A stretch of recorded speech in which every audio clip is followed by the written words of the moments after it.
এখন আমরা জামাতে ইসলামীকে কখনো প্রধান বিরোধী দল হিসেবে কখনো দেখিনি, এখন দেখছি। এখন তারা সংসদে বসছে। প্রধান বিরোধী দল যদি আওয়ামী লীগ থাকতো তাহলে ভালো হতো, কিন্তু এখন এখন যেহেতু আওয়ামী লীগকে ব্যান করেছে, তাই প্রধান বিরোধী দল হিসেবে জামাতে ইসলামী আছে, এবং এটা কখনোই ভালো লক্ষণ নয়। কারণ এই জামাতে ইসলামী নারীর অধিকারের বিরোধী, তারা তারা সংখ্যালঘুদের অধিকারের বিরোধী, তারা তো সভ্যতা চায় না, তারা তো সেই সপ্তম শতাব্দীর আইন চায়। এই একবিংশ শতাব্দীতে তারা সপ্তম শতাব্দীর আইন নিয়ে আসতে চায়, শরিয়া আইন চায়। তো ওটা হলে তো কোনো সংখ্যালঘু ওখানে বাঁচতেই পারবে না, কোনো নারীও বাঁচতে পারবে না। তো সেই কারণে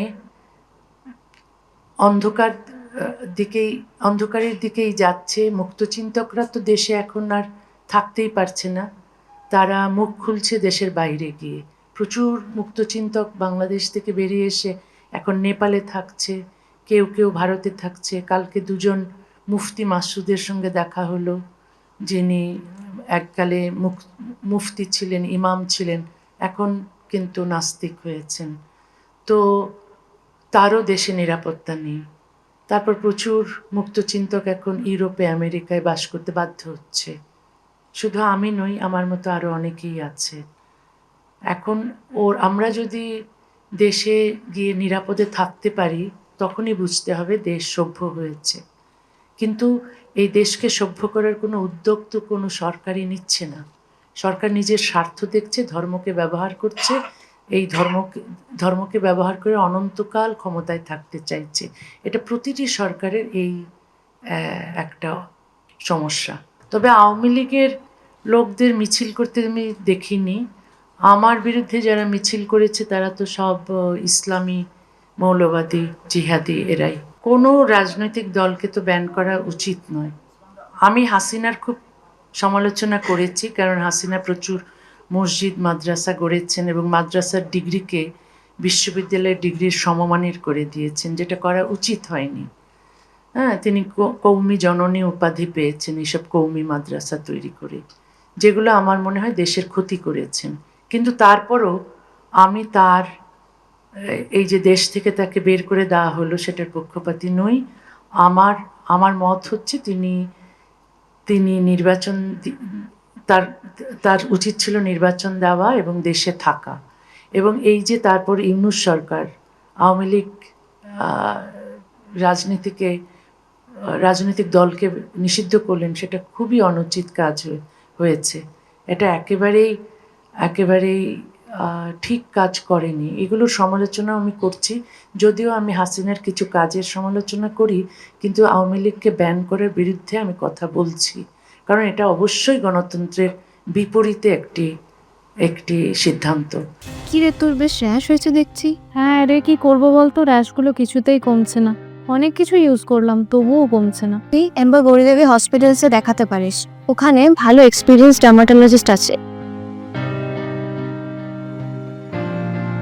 গৌরী দেবী হসপিটাল, রাজবাঁধ, দুর্গাপুর।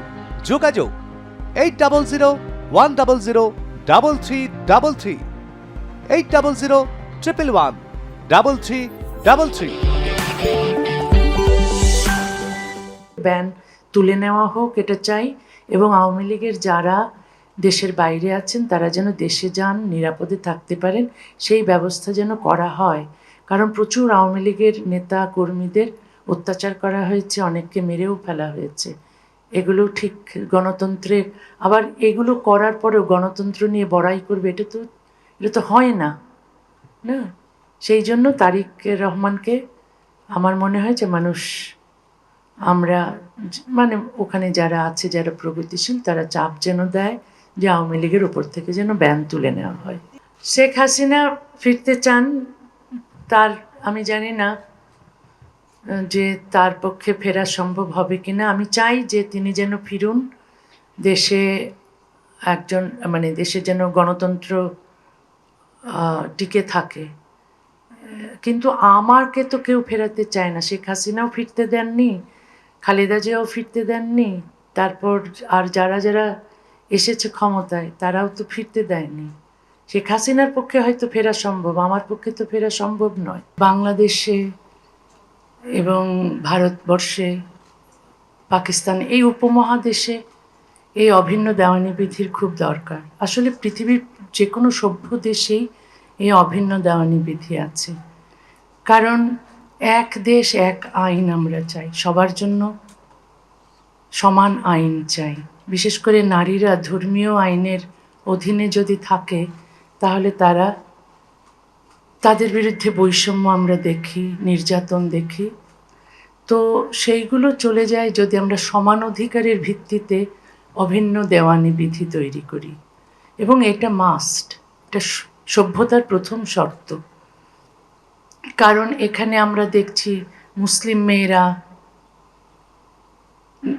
বৈষম্যের শিকার হচ্ছে। বাংলাদেশে হিন্দু মেয়েদের কোনো অধিকার নেই, ওখানে হিন্দু মেয়েরা কোনো পিতার সম্পত্তির অধিকারী হতে পারেন না। তারা ওখানে হিন্দু পুরুষেরা বহুবিবাহ, ওখানে তাদের বহুবিবাহ প্রথা তারা উদযাপন করেন। যে কোনো হিন্দু পুরুষ প্রচুর বিয়ে করতে পারেন, কোনো হিন্দু মেয়ের ডিভোর্স করার স্বাধীনতা নেই।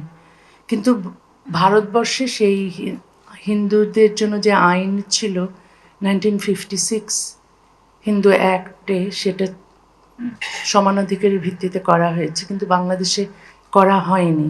সুতরাং হিন্দু মেয়েদের ওখানে স্বাধীনতা পেতে হলে, অধিকার পেতে হলে অভিন্ন দেওয়ানি বিধির দরকার, এবং সেটা সম্পূর্ণ সমান অধিকারের ভিত্তিতে হতে হবে। বাংলাদেশেও মুসলিম মেয়েরা বৈষম্যের শিকার ধর্মীয় আইনের কারণে। তো এই সমস্ত বৈষম্য চলে যাবে যদি অভিন্ন দেওয়ানি বিধি সমানাধিকারের ভিত্তিতে করা হয়।